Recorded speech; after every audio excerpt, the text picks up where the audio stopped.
Hello friends, आपका एक बार फिर से स्वागत है हमारे YouTube channels biology with Rahul's में।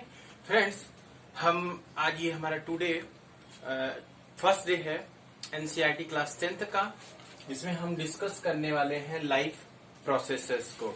हम क्लास 10th के हर एक चैप्टर को स्टेप बाय स्टेप हम सभी को क्या करेंगे, डिस्कस करेंगे यहाँ पर, और उसको अच्छी तरह से क्या करेंगे, समझेंगे। क्योंकि हमारा ये कॉन्सेप्ट है केवल रटना ही नहीं, हमारा कॉन्सेप्ट ये भी है कि साथ ही हम उसको क्या करेंगे, समझते भी उसको क्या करेंगे, चलेंगे। साथ ही अपने जो भी आपके फ्रेंड्स हैं आप उनको जल्दी से जल्दी ज्वाइन कराइए, क्योंकि हम जो भी चैप्टर्स हैं हम सीक्वेंस बाय सीक्वेंस हम पूरे एनसीईआरटी क्लास 10 को क्या करने वाले हैं, डिस्कस करने वाले हैं अपने इस चैनल्स पर। साथ ही अपने फ्रेंड्स वगैरह को क्या कराइए, और जो भी प्रिपरेशन कर रहे हैं उनके लिए भी हमारी ये वीडियो काफी यूजफुल होने वाला है, क्योंकि हर लेवल के एग्जामिनेशन में क्लास 10th के लेवल का ही बायोलॉजी आते हैं। तो यहाँ से हम एक एक चीजों को, छोटी छोटी चीजों को हम अच्छे से क्या करेंगे, समझते चल रहे हैं। आइए देखते हैं कि लाइफ प्रोसेसेस में फर्स्ट चैप्टर हमारा जो है क्लास 10th एनसीईआरटी का life processes. Life, what is mean of life. हमारे दिमाग में आता है लाइफ क्या है, कोई जीव क्या होते हैं। देखिए, जो भी लिविंग ऑर्गेनिज्म क्या कर रहा है, मूवमेंट कर रहा है। मूवमेंट का मतलब क्या हो रहा है, वो क्या कर रहा है, मूव कर रहा है, एक स्थान से दूसरे स्थान पर चला जा रहा है। साथ ही अपने बॉडी को क्या कर रहा है, अपने उसको मूवमेंट करा रहा है, उसको हम क्या बोलते हैं, मूवमेंट हमारा वही होता है। अब बात आती है कि मूवमेंट किसमें होता है। मूवमेंट केवल लिविंग ऑर्गेनिज्म में ही प्रेजेंट होते हैं, नॉन लिविंग्स में नहीं होता है। अब एक कंसेप्ट ये भी निकल कर आ रहा है कि लिविंग क्या होते हैं। जहां तक सभी को ये चीजें समझ में आती है कि लिविंग क्या है, लेकिन हम अपने बायोलॉजी के वे में अगर देखें तो लिविंग चीजें वो होंगी जिनमें क्या होता है, रिप्रोडक्शन होता है, रिस्पायरेशन होता है, मेटाबॉलिज्म होता है, ठीक है, ग्रोथ होता है। ये सारे कैरेक्टर्स जिनमें होते हैं उनको हम क्या बोलते हैं, लिविंग बोलते हैं। साथ ही अगर कोई लिविंग है मतलब क्या होगा कि उसके अंदर क्या होगा, सेल होगा। सेल में बहुत सारे सेल ऑर्गेनेल्स होंगे, कंपोनेंट्स होंगे, जो क्या कर रहे होंगे, फंक्शन कर रहे होंगे। और उन्हीं के फंक्शन करने के कारण ही क्या होता है, कोई भी लिविंग ऑर्गेनिज्म सरवाइव करता है। तो कोई भी चीज को सरवाइव, किसी भी मशीनरी चीज को चलाने के लिए हमें क्या जरूरत होती है, एनर्जी की जरूरत होती है, फ्यूल की जरूरत होती है। अगर हम बाइक चला रहे हैं, गाड़ियां चला रहे हैं, तो उसमें हम फ्यूल्स डालते हैं उसके इंजन को चलाने के लिए। ठीक उसी प्रकार कोई भी लिविंग ऑर्गेनिज्म होगा, उसके अंदर क्या होगा, वो उसकी लाइफ, उसकी जो बॉडी बनी होगी वो सेल से बनी होगी। सेल के अंदर कंपोनेंट होंगे, और इस कंपोनेंट्स को चलाने के लिए हमें एनर्जी की जरूरत होती है। तो वो एनर्जी कहाँ से आती है, कैसे होती है, ये हम डिस्कस करेंगे। लिविंग ऑर्गेनिज्म के अगर हम वर्ड में बात करें तो दो ही लिविंग ऑर्गेनिज्म है, एक तो एनिमल्स होते हैं और एक प्लांट्स होते हैं। एनिमल्स के केस में क्या होता है, एनिमल्स के केस में जो होता है उसमें कुछ अलग तरीके का हम न्यूट्रिशन देखते हैं, और प्लांट्स में कुछ हम थोड़ा अलग तरीके से हम देखते हैं कि उसमें किस प्रकार का न्यूट्रिशन हो रहा है।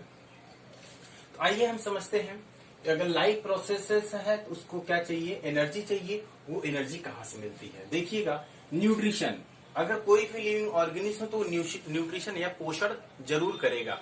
अगर पोषण का मतलब क्या हुआ, न्यूट्रिशन का मतलब क्या होता है, समझिएगा, ऐसे सब्सटेंस, अब पहले इंग्लिश में देख लीजिए, दो substance which are use as a source of energy for the biosynthesis of its constituents. यहाँ पे आप कंस्टिट्यूएंट मतलब समझ सकते हैं कि सेल या टिश्यू। टिश्यू या सेल्स को अपने क्या करने के लिए, फॉर्मेशन करने के लिए, उसको कंस्टिट्यूएंट को बनाए रखने के लिए हमें जो चीज जरूरत होती है उसको हम न्यूट्रिशन कहते हैं। न्यूट्रिशन ऐसे सब्सटेंस होते हैं जिनको हम क्या करते हैं, इनटेक करते हैं, और उससे क्या निकालते हैं, एनर्जी निकालते हैं, और इस एनर्जी से हम अपने बॉडी को क्या करते हैं, सेल्स को चलाते हैं। और ये चीज समझिएगा, न्यूट्रिशन में, न्यूट्रिशन हमारे बॉडी में ऐसे मटेरियल होते हैं जो बॉडी को क्या करते हैं, ग्रोथ और डेवलपमेंट में क्या करते हैं, हेल्प करते हैं। साथ ही न्यूट्रिशन की वजह से हमारी बॉडी का क्या होता है, ग्रोथ एंड डेवलपमेंट होता है। जी बच्चे, हम इस तरह से आपको चीजें जो लिख दिया करेंगे, आप इसको वीडियो को पॉज करके आप लिख लीजिएगा। कार्बोहाइड्रेट्स, जैसे हम न्यूट्रिशन में क्या क्या यूज करते हैं, कार्बोहाइड्रेट्स यूज करते हैं, फैट्स यूज करते हैं, प्रोटीन यूज करते हैं, मिनरल्स यूज करते हैं, विटामिन और वाटर वगैरह भी यूज करते हैं। तो सबसे ज्यादा अगर हम अपने लाइफ को, प्रोसेसेस को चलाने के लिए हम जो न्यूट्रिशन यूज करते हैं, वो सबसे ज्यादा जो न्यूट्रिशन होता है, सबसे फर्स्ट नंबर प्रियोरिटी हम कार्बोहाइड्रेट्स को देते हैं। एक्चुअली एक चीज समझिएगा और भी साथ में, कि जो कार्बोहाइड्रेट्स ये कॉम्प्लेक्स फॉर्म होता है, ये एक एनर्जी का क्या होता है, कॉम्प्लेक्स फॉर्म होता है। और जो हमारे सेल्स को चाहिए होता है वो ग्लूकोज के फॉर्म में चाहिए होता है। ग्लूकोज जो होता है वो बहुत ही सिंपलेस्ट फॉर्म होता है, और ये ग्लूकोज को ही हमारा सेल्स क्या करता है, यूज करता है। इसलिए कार्बोहाइड्रेट्स भी क्या होता है, कार्बोहाइड्रेट्स भी इसको ब्रेक किया जाता है हमारे डाइजेशन में। हम आगे पढ़ेंगे डाइजेस्टिव सिस्टम के बारे में, तो उसमें ये सब चीजों को कैसे ब्रेक हो रहा है कैसे नहीं, वो सब हम देखेंगे आगे आएगा। तो कार्बोहाइड्रेट्स को ब्रेक करके ग्लूकोज के फॉर्म में हम इसको क्या करेंगे, एब्जॉर्ब करा देंगे, और वो हमारे सेल्स जो होगा उसको इजिली यूज कर लेगा। साथ ही कार्बोहाइड्रेट्स के बाद हम एनर्जी का, हम अपने बॉडी को चलाने के लिए कोई भी प्लांट्स या इनमें होता है, उसमें हम सबसे पहले क्या यूज करते हैं, कार्बोहाइड्रेट्स को यूज करते हैं। सेकंड नंबर पे आ जाता है हम फैट्स को यूज करते हैं। अगर हमें कार्बोहाइड्रेट्स नहीं मिल रहे हैं तो हम क्या यूज करते हैं, फैट्स को यूज करते हैं। उसके बाद हम थर्ड नंबर पे क्या करते हैं, यूज के लिए, एनर्जी के यूज के लिए हम प्रोटीन्स का यूज करते हैं। समझिएगा, जैसे हम डेली के रूटीन्स में क्या करते हैं, दाल, चावल और रोटी, आलू वगैरह की सब्जियां ज्यादातर हम ये यूज करते हैं। मतलब अपने बॉडी को प्रॉपर एनर्जी देने के लिए हम ये कार्बोहाइड्रेट्स यूज करते हैं। साथ ही उसके साथ हम फैट्स, प्रोटीन भी और भी साथ ही लेते रहते हैं, लेकिन जो एनर्जी सबसे ज्यादा हमें देता है वो कार्बोहाइड्रेट देता है।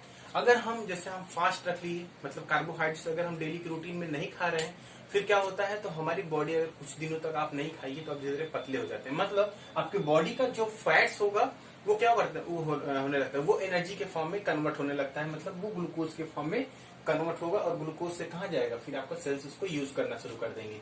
अगर आप 10 से 15 दिन तक अगर खाना नहीं खा रहे तो आप धीरे धीरे क्या होने लगेंगे, दुबले होने लगेंगे। ठीक है।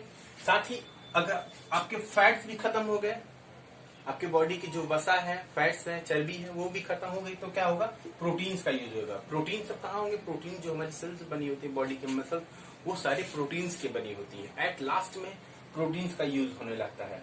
ठीक है। एंड जनरली हम डेली के बेस पे विटामिन और मिनरल्स को बहुत ही ट्रेस अमाउंट में, बहुत छोटे अमाउंट्स में अपने बॉडी के प्रॉपर फंक्शंस को चलाने के लिए हम इन चीजों का भी यूज करते हैं। साथ ही वाटर भी है। ठीक है। अब हम बात करते हैं कि न्यूट्रिशन के टाइप। न्यूट्रिशन का टाइप जो होता है, न्यूट्रिशन, मोड ऑफ न्यूट्रिशन क्या होगा, preparing of food by organism. अगर कोई भी ऑर्गेनिज्म है अपने आप को फूड को क्या कर रहा है, प्रिपेयर कर रहा है किस तरह से फूड को, तो उसका मोड ऑफ न्यूट्रिशन होगा। उसके बेस पर हम देखें तो 2 टाइप्स के मोड ऑफ न्यूट्रिशन होगा। एक तो ऑटोट्रॉफिक मोड ऑफ न्यूट्रिशन होगा, और सेकंड जो होगा हेटरोट्रॉफिक मोड ऑफ न्यूट्रिशन होगा। देखो, ऑटो का मतलब क्या होता है, सेल्फ। ऑटो का मतलब हो जाएगा सेल्फ, और ट्रॉफिक का मतलब होता है न्यूट्रिशन। मैंने वहां पर लिखा भी हुआ है, ट्रॉफिक का मतलब होता है न्यूट्रिशन। अब आपको समझ में आ रहा होगा न्यूट्रिशन क्या होते हैं। न्यूट्रिशन ऐसे सब्सटेंस होते हैं जो किसी भी लिविंग ऑर्गेनिज्म के बॉडी को क्या करे, ग्रोथ एंड डेवलपमेंट में हेल्प करते हैं, वो क्या होते हैं, न्यूट्रिशन कहलाते हैं। तो ऐसे अगर कोई लिविंग ऑर्गेनिज्म है वो क्या कर रहा है, अगर ऑटोट्रॉफिक न्यूट्रिशन कर रहा है, अगर अपने से वो भोजन खुद भोजन बना ले रहा है, उसको ऑटोट्रॉफिक कहेंगे। और इसमें केवल और केवल एक ही लिविंग ऑर्गेनिज्म है, वो है प्लांट।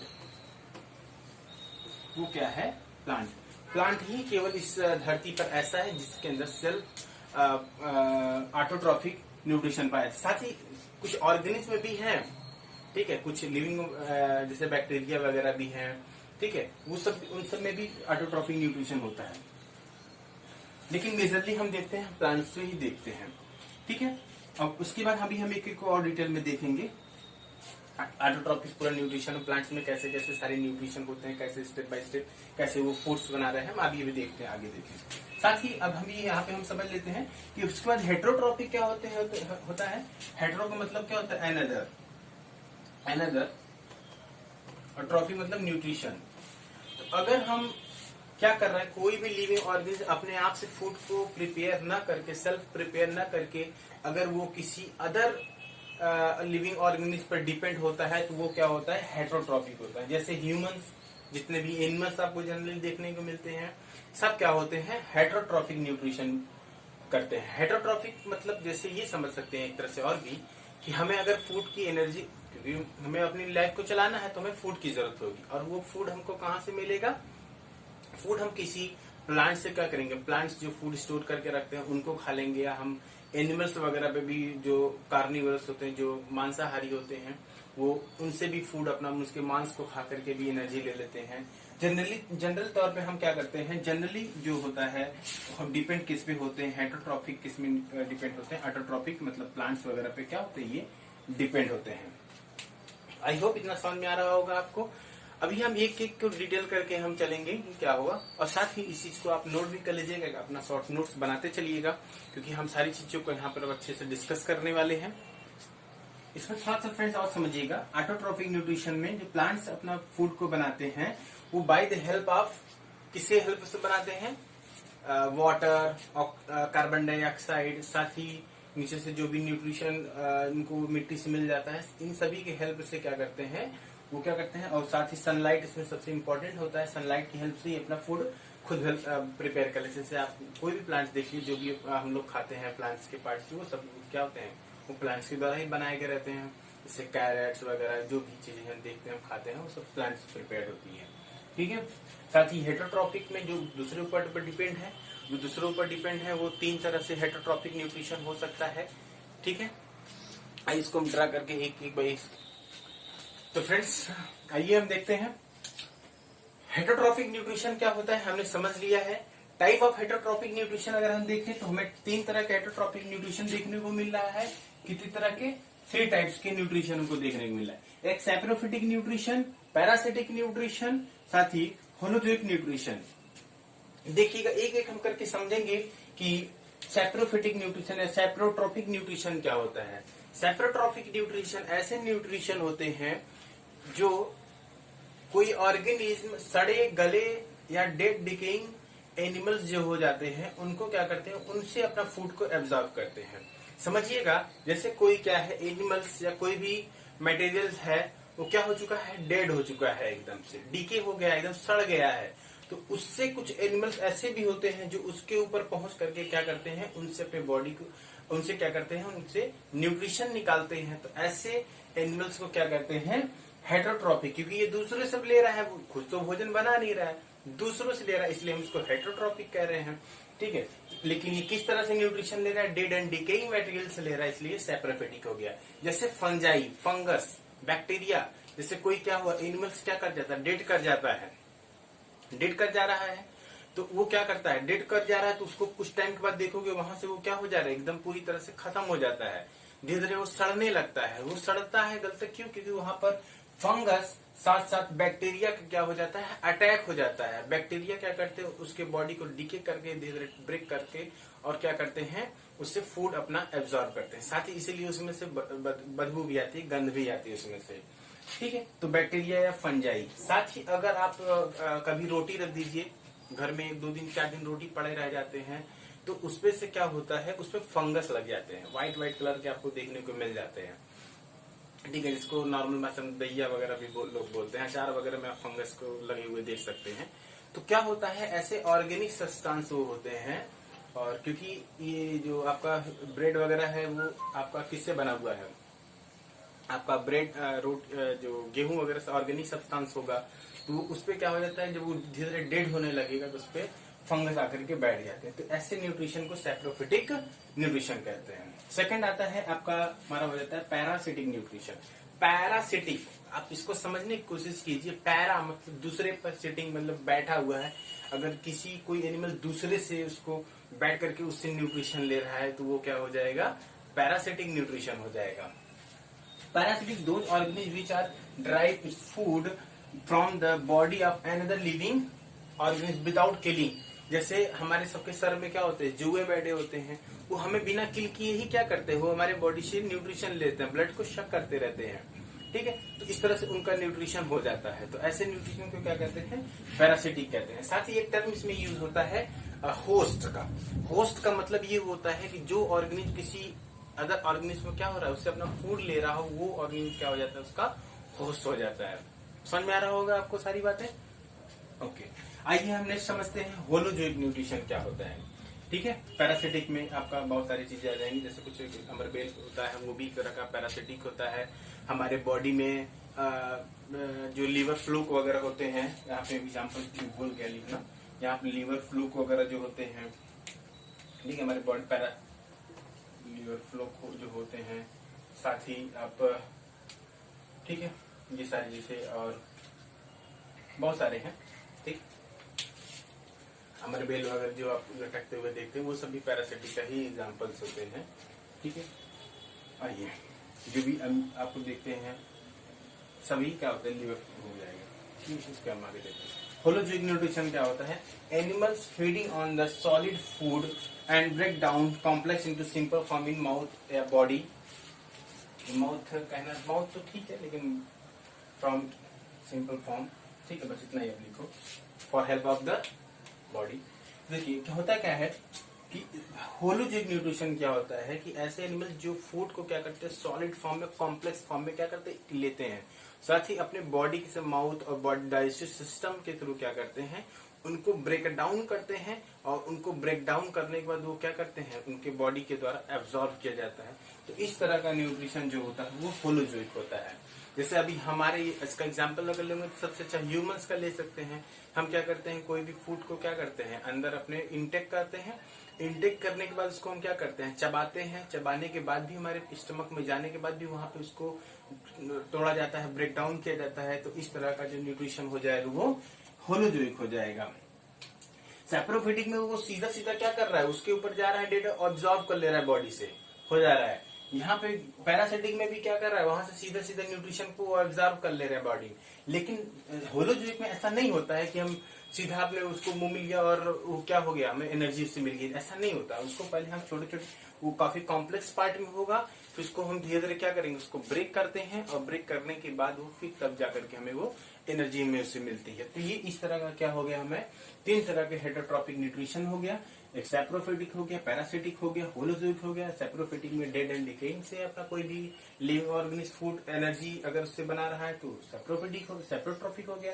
पैरासिटिक जो हो गया, किसी लिविंग ऑर्गेनिज्म पर उसके ऊपर बैठ करके और उससे क्या करता है, अपने न्यूट्रिशन, एस्कैरिस वगैरह हो सकता है। इसमें आप एग्जाम्पल्स में एस्कैरिस भी ले सकते हो। एस्कैरिस राउंड वॉर्म जिसको हम बोलते हैं, ठीक है, जिसको जनरली हम केचुआ बोलते हैं, छोटे बच्चों को हो जाता है उस तरह का। तो इसका ये सब भी क्या है, पैरासिटिक होते हैं, हमारी बॉडी में जाकर के न्यूट्रिशन को सीधा एब्जॉर्ब करते हैं इंटेस्टाइन से। ठीक है, साथ ही उसके बाद आ जाता है होलोजोइक। होलोजोइक में कोई ऐसे एनिमल जो भी आप खाओ, देखो वो चबा कर खाने को खाते हैं। ऐसे आप समझ लो, जो ऐसे एनिमल जो अपने फूड को क्या करते हैं, चबा करके खाते हो, उनको क्या होता है, होलोजोइक न्यूट्रिशन कहते हैं। ठीक है, तो ये हमारा ये रहा न्यूट्रिशन के टाइप्स हो गया। हमने न्यूट्रिशन को समझा, क्या है न्यूट्रिशन, कितने टाइप्स के होते हैं, दो तरह के होते हैं, ऑटोट्रॉपिक और हेटरोट्रॉपिक। हेटरोट्रॉपिक ऐसे न्यूट्रिशन जो अपना फूड खुद बना लेते हो, ठीक है, उन जैसे भी जो भी प्लांट्स के प्रोडक्ट्स हम सब्जियां वगैरह खाते हैं वो सब ऑटोट्रॉपिक के प्रोडक्ट्स होते हैं। साथ ही हेटरोट्रॉपिक्स का हमें समझना था। हेटरोट्रॉपिक्स हमने तीन तरह का देख लिया। ठीक है, तो उसके बाद अभी हम करके समझेंगे कि ऑटोट्रॉपिक में किस तरह से न्यूट्रिशन बनाते हैं प्लांट्स, साथ ही एनिमल्स में किस तरह के प्लांट्स हेटरोट्रॉपिक में वो न्यूट्रिशन कैसे अपना लेते हैं, कैसे कैसे न्यूट्रिशन अपना वो ले रहे हैं, वो चीज देख रहे हैं। ये तो टाइप्स हो गया, कैसे हम न्यूट्रिशन को बांट रहे हैं हेटरोट्रॉपिक के आधार पर। अब हम उसको खाने के आधार पर देखेंगे कैसे होगा। ठीक है, तो देखिएगा फ्रेंड्स, हम बात करने वाले हैं न्यूट्रिशन इन प्लांट्स। प्लांट्स में किस तरह से न्यूट्रिशन होता है इसको हम समझेंगे। प्लांट्स कैसे अपने फूड्स को बनाते हैं, हम एक छोटे और इजी वे में इसको समझने, शॉर्ट वे में हम समझ रहे हैं इसको। प्लांट्स में न्यूट्रिशन कैसे होगा, हम एक हमारा और भी थोड़ा सा हम क्लास 10 वगैरह लेवल का और थोड़ा हायर लेवल का भी हम अपने क्लासेस को स्टार्ट करने में, तो उस पर हम इन सभी चीजों को थोड़ा और भी डिस्कस हम करेंगे, क्योंकि ये क्लास 10th के लेवल है, इसलिए हम बहुत ज्यादा नहीं, इसको एक नॉर्मल वे में ही समझने की कोशिश करेंगे। ओके, देखिएगा न्यूट्रिशन, प्लांट में न्यूट्रिशन कैसे होता है, हमने बताया कि ये कैसे होता है, एक फोटोसिंथेसिस की प्रोसेस होती है, जिसके कारण उसमें प्लांट्स क्या करते हैं, अपने फूड को खुद हेल्प फूड सिंथेसाइज कर लेते हैं, खुद बना लेते हैं। देखिए, the process in which the green plants make on food like glucose from CO2, water and using sunlight in the presence of chlorophyll. Chlorophyll के उपस्थिति में सनलाइट, कार्बन डाइऑक्साइड, वाटर्स के हेल्प से प्लांट्स क्या करें, अपना फूड खुद synthesise खुद बना ले, तो उनको हम क्या बोलते हैं, फोटोसिंथेसिस बोलते हैं। जैसे इसमें होगा क्या फ्रेंड्स, देखिए CO2 6CO2, अगर हम इसको एक इक्वेशन के रूप में देखें तो हमने क्या लिया, CO2 लिया, कार्बन डाइऑक्साइड लिया, साथ ही वाटर और सनलाइट लिया। ठीक है, सनलाइट लिया और हमने इस क्लोरोफिल की प्रेजेंस में क्या किया, ये क्लोरोफिल कहाँ प्रेजेंट होगा, प्लांट्स के जो लीफ होता है, जो प्लांट्स का ग्रीन वाला पार्ट होता है, वहां पर ये प्रेजेंट होगा क्लोरोफिल। तो इस तरह की सारी रिएक्शन फोटोसिंथेसिस करके क्या बनाएगा, ग्लूकोज बनाएगा। ठीक है, और साथ ही O2 ऑक्सीजन, आप देख रहे हो ऑक्सीजन क्या हो जाता है, ये रिलीज हो जाता है एनवायरमेंट में और ये ग्लूकोज बना लिया था। एक हम ड्रामेटिक अगर इसको देखना चाहें तो यहाँ पे समझिए, देखिए ये कोई प्लांट्स है, उसका स्टेम है और ये एक उसकी लीफ है। ये लीफ के अंदर क्या प्रेजेंट है, क्लोरोफिल्स के पिगमेंट होते हैं, ये ग्रीन कलर के पिगमेंट्स होते हैं क्लोरोफिल, जिनके सहायता से प्लांट्स क्या करते हैं, फूड को बनाते हैं। ये एक तरह की ऐसी मशीन होती है जिसके अंदर सनलाइट को ट्रैक करके, पकड़ करके उसको केमिकल सन एनर्जी को, लाइट एनर्जी को केमिकल्स एनर्जी में बदल दिया जाता है। ठीक है, तो उसी को हम क्लोरोफिल कहते हैं, जिसके कारण लीफ भी हमारी ग्रीन होती है। ये लीफ के अंदर पाया जा रहा है, इस क्लोरोफिल के अंदर ये एक तरह की ऐसी मशीन है जो लाइट को, सभी चीजों को ट्रैप करके अपने अंदर केमिकल एनर्जी में बदल देगी। तो CO2 है, CO2 लीफ में आएगा, इसको एनवायरमेंट से सनलाइट मिलेगा, तो इस क्लोरोफिल के प्रेजेंस में क्या बना दिया जाएगा, ग्लूकोज को बनाया जाएगा। ठीक है, देखिए आप देख रहे हैं ग्लूकोज बनाया जाएगा, साथ ही O2 जो बनेगा वो एनवायरमेंट में रिलीज कर दिया जाएगा। इस ग्लूकोज को हम क्या करते हैं, प्लांट्स क्या करता है, स्टोर करके रखता है। प्लांट्स, अगर हम बात करें कि प्लांट्स अपने फूड को किस फॉर्म में स्टोर करके रखते हैं, तो वो फॉर्म जो होगा उसको हम बोलते हैं क्या, स्टार्च के फॉर्म में। आप याद रखिएगा, कॉम्पिटेटिव एग्जाम्स में भी कभी कभी पूछ लेता है, प्लांट्स अपने फूड को किस फॉर्म में स्टोर करके रखते हैं, तो वो स्टार्च के फॉर्म में होगा। यहाँ से वाटर और इनऑर्गेनिक सब्सटेंस की हेल्प से क्या करते हैं, प्लांट्स इन सारी चीजों को लेकर के क्लोरोफिल की सहायता से लाइट एनर्जी को केमिकल्स एनर्जी में बनाते हैं, जिसके थ्रू क्या होता है, ग्लूकोज बनता है, साथ ही O2 बनता है। O2 तो निकाल दिया जाएगा, ग्लूकोज को क्या किया जाएगा, वहां पे उसको फिर स्टोर कर दिया जाता है प्लांट में, स्टार्च के फॉर्म में, स्टार्च के रूप में। इसको क्या कहता है, स्टार्च के फॉर्म में, इसको सरकरा क्या बोलेंगे हिंदी में, ठीक है, उसको मंड के फॉर्म में इसको क्या किया जाता है, स्टोर कर लिया जाएगा। ओके फ्रेंड, ये रहा हमारे प्लांट्स का, किस तरह से प्लांट्स न्यूट्रिशन करता है, ये हमारा हो गया। साथ ही अब हम देखेंगे एनिमल्स में किस तरह का न्यूट्रिशन होता है, हाइड्रोट्रोपिक में न्यूट्रिशन कैसे होते हैं, जिसमें ओमनीवोरस, कॉर्नीवोरस, ठीक है, ये सारी चीजें हम देखेंगे। हर्बीवोरस प्लांट में किस तरह का न्यूट्रिशन होता है। और लेकिन एक फ्रेंड्स, वहां पे आगे चलने से पहले एक चीज ये समझ लीजिएगा एकदम, ये चीजें मतलब ऑटोट्रॉपिक न्यूट्रिशन होने के लिए प्लांट्स के अंदर ये सारी चीजें कंडीशनल है। ये सारी चीजें अगर इसमें से कोई भी एक अगर एब्सेंट है तो उसमें वहां पे फोटोसिंथेसिस नहीं होगा और प्लांट्स क्या करेगा, अपना फूड नहीं बना पाएगा। अगर ऐसा प्रोसेस के साथ काफी दिनों तक रहा तो वो क्या कर जाएगा, प्लांट डेड कर जाएगा। तो मतलब नेसेसरी है CO2, सनलाइट और क्लोरोफिल, ये वाटर, ये चीजें इनको, ये सारी चीजें एक संतुलित अनुपात में उनको क्या करिए, चाहिए ही। अगर ऐसा नहीं हो पाता है तो प्लांट्स क्या कर जाएगा, डेड कर देगा, क्योंकि फूड नहीं बना पाएगा तो उसको एनर्जी नहीं मिलेगी। आइए हम इसके बाद अगले देखते हैं। देखिएगा फ्रेंड्स, हम बात कर रहे हैं न्यूट्रिशन इन एनिमल्स में। तो animals obtain their food from the plants and animals, इसको क्या कहते हैं, एनिमल्स न्यूट्रिशन होता है। प्लांट्स से और एनिमल्स से जो न्यूट्रिशन होता है, क्या करता है एनिमल्स, वो ऑब्जर्व करता है। On the basis of food habitat, अगर हम फूड हैबिटेट के आधार पर अगर देखें तो जो हर्बीवोरस होते हैं, वो जो हेटरोट्रॉफिक होते हैं, सॉरी उसके लिए हेटरोट्रॉफिक जो होते हैं वो 3 तरह के होते हैं, एक तो हर्बीवोरस, कार्निवोरस और ओमनीवोरस। अगर हेटरोट्रॉपिक के फूड हैबिटेट के बेसिस पर हम देखें तो 3 तरह के हैं, हर्बीवोरस, कार्निवोरस और ओमनीवोरस। हर्बीवोरस क्या होते हैं, those animals which eat only plants products. जो प्लांट्स प्रोडक्ट्स बनाते हैं, अगर हम प्रोडक्ट्स जैसे कैरेट वगैरह देखते हो, आप पोटैटोज देख सकते हो, फ्रूट्स वगैरह देखते हैं जो प्लांट्स अपने बनाते हैं, तो ऐसे प्रोडक्ट्स को अगर हम कोई एनिमल्स अगर खा रहा है तो वो क्या होता है, ग्रासेस वगैरह हो गए, इन सभी केवल प्लांट्स के प्रोडक्ट पर जो डिपेंड होता है, ऐसे को हम बोलते हैं हर्बीवोरस। केवल हर्ब्स जो खाते हैं उनको हर्बीवोरस कहते हैं। जैसे आप इसमें गॉड, काउ, हॉर्स, एज, मंकी, इन सभी को आप देख सकते हो। तो ये सभी डियर, ये सभी क्या है, केवल और केवल प्लांट्स पर ही डिपेंड होती हैं अपने फूड्स के लिए, एनर्जी के लिए। सेकंड बात करते हैं कार्निवोरस। कुछ ऐसे भी एनिमल्स होते हैं जो केवल और केवल किस पे डिपेंड होते हैं, वो एनिमल्स के फ्लैश पर, मतलब मांस पर डिपेंड होते हैं, उनको हम बोलते हैं कार्निवोरस। ओके फ्रेंड, तो कार्निवोरस कौन हो जाएंगे, जैसे Lions, tiger, frog, vulture, lizard, snacks. ठीक है, ये सभी क्या होते हैं, हॉक, ये सारी चीजें जो है, ये सभी एनिमल जो होते हैं वो पूरी तरह से किस तरह किन पे डिपेंड है, ये पूरी तरह से एनिमल्स पर डिपेंड है। तो इस तरह का जो फूड देखने को हमें मिल रहा है उसको हम क्या बोलेंगे, कार्निवोरस बोलेंगे। ओके फ्रेंड्स, उसके बाद नीचे आता है सेकंड ओमनिवोरस। तो ऐसे भी एनिमल्स हैं जो दोनों खाते हैं, एक तो प्लांट्स को भी खाते हैं, साथ ही एनिमल्स के प्रोडक्ट्स को भी खाते हैं। तो ऐसे को हम क्या बोलेंगे, ओमनिवोरस बोलेंगे। जैसे ह्यूमंस सभी चीजों को खाता है, फ्लैशेस भी, मीट वगैरह को खाता है। कुछ लोग नहीं खाते, जो उनकी बात अलग है, लेकिन ह्यूमंस के नेचर में ऐसा है। ठीक है, तो humans, fishes, dogs, crow, bear, ये सभी ऐसे एनिमल्स हैं जो दोनों खा लेते हैं। अगर उनको जरूरत पड़ी तो प्लांट्स को भी खा लेते हैं, जरूरत पड़ी तो वो फ्लैशेस को भी खा लेते हैं। वो दोनों तरीके से इस तरह के, वो दोनों खा करके अपनी एनर्जी को क्या करते हैं, मेंटेन करते हैं, एनर्जी अपनी ऑब्टेन कर लेते हैं, प्राप्त कर लेते हैं।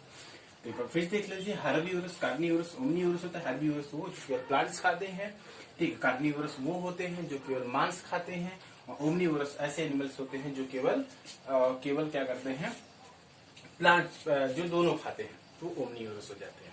तो आई होप ये सारी चीजें आपको समझ में आ गई होंगी। इसके बाद हम थोड़ा सा फूड का स्टेप हम अगले एक नेक्स्ट वीडियो में देख लेंगे, फूड की कैसे स्टेप्स कैसे हैं, कौन कौन से किस तरह से, उसको हम समझ लेंगे। ओके फ्रेंड्स, आइए रुकिए, आप इन सभी चीजों को अच्छे से राइट डाउन अपने एक नोट्स में कर लीजिएगा। ठीक है,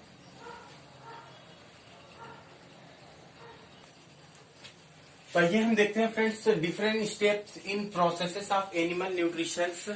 जब एनिमल्स क्या करते हैं, किसी भी न्यूट्रिशन को लेते हैं, अभी आपने देखा कैसे न्यूट्रिशन ले रहे हैं, अगर मैं हर्बीवोरस या कार्निवोरस कोई भी एनिमल्स हूं, तो मैं किस तरह से उसको क्या करूं, स्टेप बाय स्टेप उसको अपने बॉडी में डाइजेशन में हेल्प कैसे उसको मैं डाइजेस्ट कराऊंगा। ठीक है, तो डिफरेंट स्टेप्स होते हैं, प्रोसेसेस होते हैं एनिमल्स में न्यूट्रिशन को एब्जॉर्ब करने के, ठीक है, उसको बॉडी में इंटेक करने को। तो देखिए, ये आपकी इसमें 5 मेनली स्टेप्स आपको देखने को मिल जाएगा, ingestion, digestion, absorption, assimilation and egestion. ये 5 वे है जो जिससे क्या होता है, स्टेप्स है जो अपने न्यूट्रिशन प्रोसेसेस के। तो सबसे पहले देखिए, इंजेशन क्या होता है, कोई भी एनिमल्स, हम सभी की बात कर रहे हैं, क्या करता है एनिमल्स में इंजेशन, जो कोई भी फूड को क्या करता है, इन करता है, अपने बॉडी के अंदर इनटेक करता है, उसको हम इंजेशन कहते हैं। अभी हम ह्यूमंस के केस में थोड़ा सा बहुत कॉम्प्लेक्स प्रोसेस होता है, उसको हम अलग से समझेंगे, लेकिन यहाँ पे अभी हम केवल सिंपली वे में समझने की कोशिश कर रहे हैं। हम कोई भी फूड हुआ उसको डायरेक्टली क्या कर रहे हैं, इन कर रहे हैं अपने बॉडी में, इसलिए उसको इंजेशन बोल रहे हैं। जैसे ही इंजेक्शन होता है बॉडी में हमारे इन जाता है, उसको क्या होता है, छोटे छोटे पार्ट में टूटने लगते हैं, ब्रेक होने लगते हैं, जिसको हम बोलते हैं डाइजेशन।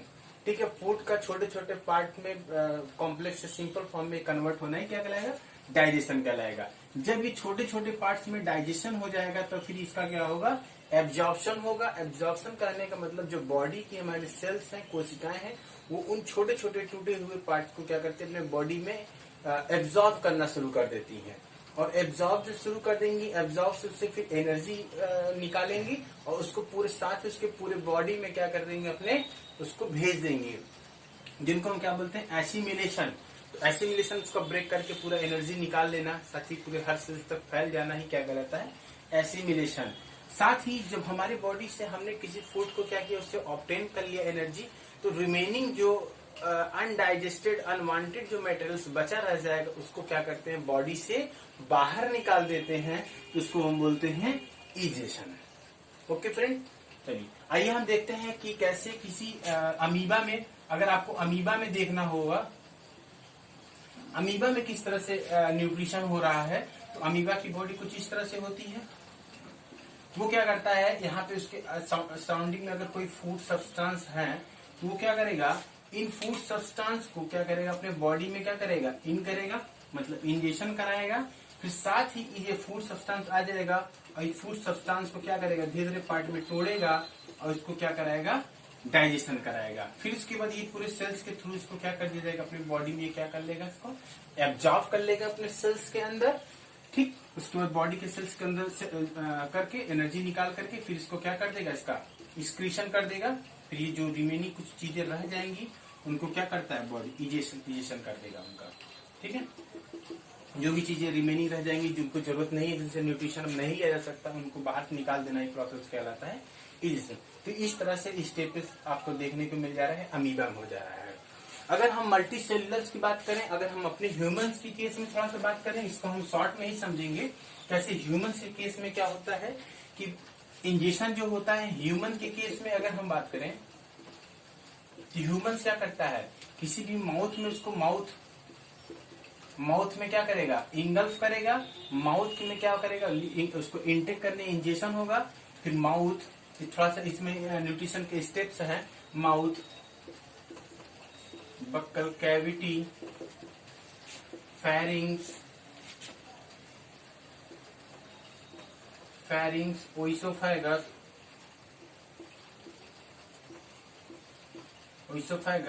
फिर उसके बाद आता है स्टमक, इंटेस्टाइन में दो पार्ट हो जाता है, large intestine, small intestine. Large में भी यहाँ पे 3 पार्ट में डिवाइडेड होता है। ठीक है, लार्ज आपका कोलन सिकम रिक्टम हो जाता है और यहाँ पे स्टेप होता है ड्यूडेनम, जिजेनम और इलियम आपका ब्रेक हो जाते हैं। ठीक है, उतना हम डिटेल में भी नहीं जा रहे हैं। ठीक है, इंटेस्टाइन देखिएगा ह्यूमन के केस में कैसे होता है कि माउथ इंजेक्शन होगा। ह्यूमन के केस में सबसे पहले इंजेक्शन कहाँ होता है, माउथ में किया जाता है, जहां पर क्या होता है, टीथ होते हैं। टीथ उनको छोटे छोटे पार्ट्स में ब्रेक करना शुरू कर देते हैं। पहले तो हमने क्या किया, सीधा इन किया, इंजेक्शन किया, फिर माउथ में इसको छोटे छोटे पार्ट्स में दांत की हेल्प से इसको क्या करेंगे, ब्रेक करेंगे। इसको हम क्या कर, टीथ को छोटे छोटे पार्ट में टीथ की हेल्प से इसको ब्रेक करेंगे तो क्या हो जाएगा, डाइजेशन होगा। साथ ही हमारे बॉडी के अंदर जाएगा स्टमक में, फिर वहां से फिर इसको इंगल्फ करके बक्कल कैविटीज होते हुए, बक्कल कैविटी, फिर फेरिंग्स होते हुए कहा जाएगा, हमारे ओइसोफेगस से होते हुए स्टमक में चला आएगा। स्टमक में फूड क्या होता है, हमारे स्टोर होता है। स्टोर होने के बाद फिर उसके बाद धीरे धीरे वो इंटेस्टाइन में जाना शुरू करता है। स्टमक में बहुत सारे एंजाइम्स होते हैं, इंटेस्टाइन में बहुत सारे एंजाइम्स होते हैं जिनकी हेल्प से उसको क्या कहता है, पूरी तरह से एब्जॉर्ब कर लिया जाता है। ठीक है, एब्जॉर्ब करने के बाद फिर धीरे धीरे जो उसके बॉडी के सभी पार्ट तक क्या कर दिया जाएगा, भेज दिया जाएगा। और साथ ही जो रिमेनिंग रह जाता है आपके लार्ज इंटेस्टाइन में, रेक्टम होता है लास्ट पार्ट लार्ज इंटेस्टाइन का, फिर वहां से क्या कर दिया जाता है, रेक्टम के बाद इजेशन कर दिया जाता है। बॉडी से जो अनवांटेड सब्सटेंस रहते हैं, मटेरियल्स बाहर निकाल दिए जाते हैं। फ्रेंड्स, हम एनिमल्स क्लास 12 के 11th के एनिमल फिजियोलॉजी जब हम पढ़ेंगे क्लास 11th के एनसीईआरटी का, वहां पर इन सभी चीजों का हम टीथ के बारे में, टाइप्स वगैरह, डाइजेस्टिव सिस्टम, इसका हम एक अलग से वीडियो आपके लिए बनाएंगे। वहां पे हम सारी चीजों को बहुत ही अच्छे से इसको हम समझेंगे। तो इतना अभी तक आपने, हम केवल एनसीईआरटी क्लास 10 के बेस पर ही बात कर रहे हैं क्योंकि उतना डिटेल हम इस वीडियो में नहीं बता सकते, तो आप समझ रहे होंगे। तो ह्यूमन के केस में इस तरह से ये स्टेप्स होते हैं, ये चीज आप जरूर नोट कर लीजिएगा, कैसे हमारी स्टेप्स, कौन कौन से स्टेप्स होते हैं, जिससे आपको आगे वाली वीडियो में और समझने में आसानी हो जाएगी। तो डिफरेंट, एक बार हम फिर समझ ले रहे हैं, different steps in the process of nutrition elements में, इंजेक्शन हो जाए, डाइजेशन, एब्जॉर्प्शन, एसिमिलेशन, ये स्टेप्स आप सीक्वेंस बाय सीक्वेंस याद करिएगा क्योंकि ये एग्जाम्स में भी आपसे पूछता है और बहुत सारे कॉम्पिटिटिव एग्जाम में इसको सीक्वेंस में रखने में भी चले आते हैं। तो आप इस चीज को बहुत जरूर ध्यान दीजिएगा। ओके फ्रेंड्स, तो ये हमारे लाइफ प्रोसेसेस का चैप्टर कंप्लीट हो रहा है। अगर कुछ चीजें आपको, कुछ ऐसा पॉइंट है बच्चा, अगर आपको नहीं समझ आया, आप हमारे इसको कमेंट में कीजिएगा, हम उसको भी आपको अलग से बना करके उसको बता देंगे वीडियो। और वीडियो अगर आपको, फ्रेंड्स, आई होप ये सारी चीजें आपको अच्छी होंगी, अगर समझ में आई है, ठीक है, तो इस हमारे वीडियो को लाइक, सब्सक्राइब कीजिए। साथ ही और औरों को ग्रुप में इसको शेयर करिए, जिससे और भी आपके फ्रेंड्स को सब पढ़ सके। और हम इसका पूरी सीरीज ला रहे हैं। अब हम नेक्स्ट चैप्टर्स के बाद हम इसको देखेंगे, फिर इसी तरह हम सारे चैप्टर्स को हम अपने वीडियो में समझने वाले हैं। Okay friends, thank you so much.